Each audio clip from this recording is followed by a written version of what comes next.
Hi friends, అందరికీ good morning. అందరూ ఎలా ఉన్నారు? నేను కూడా చాలా బాగున్నాను. అలాగే మీరందరూ బాగోవాలని, అందులో నేను కూడా ఉండాలని మనస్ఫూర్తిగా అయితే కోరుకుంటున్నానండి.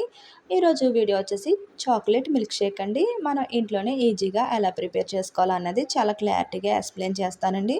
మీరు ఎక్కడ వీడియో స్కిప్ చేయకుండా చూస్తే మీకు కూడా అర్థమవుతుంది. చాలా తక్కువ ఐటమ్స్తోనే మనం ఇంట్లోనే ఈజీగా మన పిల్లల కోసం మనం చేసి అయితే పెట్టవచ్చు అనమాట. ఇప్పుడు ఏమేమి పదార్థాలు కావాలో చూసేద్దాం, వచ్చేయండి. ఇప్పుడు కావాల్సిన పదార్థాలు వచ్చేసి హర్షీస్ చాక్లెట్ సిరమ్ అయితే మనకి సూపర్ మార్కెట్లో అవైలబుల్గా దొరుకుతుందండి. అదొకటి తెచ్చిపెట్టుకుంటే సరిపోతుంది.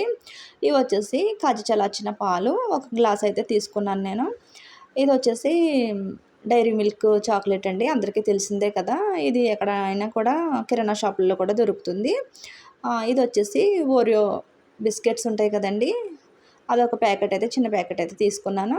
ఎక్కువేమీ వేయనవసరం లేదనమాట. ఇప్పుడు ఎలాగా ప్రిపేర్ చేయాలో ఏంటో కూడా చూపిస్తాను, వచ్చేయండి. ఇప్పుడు వచ్చేసి నేను జ్యూసర్ మిక్సింగ్ జార్ అయితే తీసుకున్నాను అనమాట.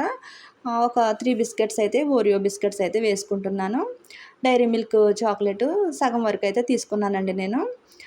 ఇప్పుడు వచ్చేసి కాచి చల్లార్చిన పాలు ఉన్నాయి కదా, అవి ఒక గ్లాస్ అయితే వేసుకుంటున్నాను. ఒక గ్లాస్ కోసమే చేస్తున్నానండి. ఇవి వచ్చేసి ఐస్ క్యూబ్స్. అలాగే ఈ హర్షీస్ సిరమ్ కూడా కొంచెం అయితే వేసుకోవాలి. నేను కొంచెం షుగర్ కూడా ఒక స్పూన్ అయితే వేసానండి, అది చూపించడం మర్చిపోయాను. అంతే, మనం మిక్సీ పట్టేసుకుంటే మిల్క్ షేక్ అయితే రెడీ అయిపోయిందండి, చాక్లెట్ మిల్క్ షేక్. ఇప్పుడు డెకరేషన్ కోసం ఈ చాక్లెట్ సిరమ్ ఉంది కదా, ఇది గ్లాస్కి అయితే ఇలా డెకరేషన్ అయితే చేసుకుంటే బాగుంటుంది చూడడానికి. ఇలా వేసుకున్న తర్వాత, ఇలా గ్లాస్లో డెకరేషన్ చేసుకున్న తర్వాత మనం చేసి పెట్టుకున్న చాక్లెట్ మిల్క్ షేక్ ఉంది కదండి, అదైతే సర్వింగ్ అయితే చేసేసుకోవడమే. ఇంతేనండి. కాకపోతే నేను షుగర్ చూపించడం అయితే మర్చిపోయాను కదా, మళ్ళీ ఒకసారి చెప్తున్నాను. ఒక గ్లాస్కి ఒక స్పూన్ మాత్రమే షుగర్ అయితే పడుతుందండి. ఎందుకంటే చాక్లెట్ కూడా చాలా స్వీట్గా ఉంటుంది కాబట్టి చూసుకుని అయితే వేసుకోవాలి. ఎక్కువ వేసేస్తే స్వీట్గా అయిపోయినా టేస్ట్ అయితే బాగోదనమాట. లైట్గా ఉంటేనే బాగుంటుంది.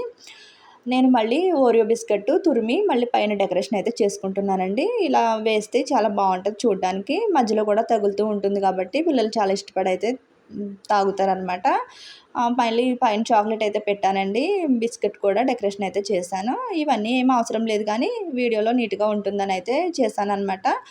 ఇంతేనండి. ఒకవేళ మీరు ఎప్పుడైనా ట్రై చేశారో లేదో నాకు ఒకసారి కామెంట్ రూపంలో అయితే తెలియచేయండి. నా వీడియో కనుక నచ్చినట్టయితే లైక్ చేయండి, షేర్ చేయండి, కామెంట్ చేయండి. కొత్త వాళ్ళు ఎవరైనా నా ఛానల్ చూస్తున్నట్టయితే సబ్స్క్రైబ్ అయితే చేసుకోండి. ఇంతవరకు నా వీడియో చూసిన వాళ్ళందరికీ చాలా చాలా ధన్యవాదాలండి. Thank you for watching friends. Bye friends.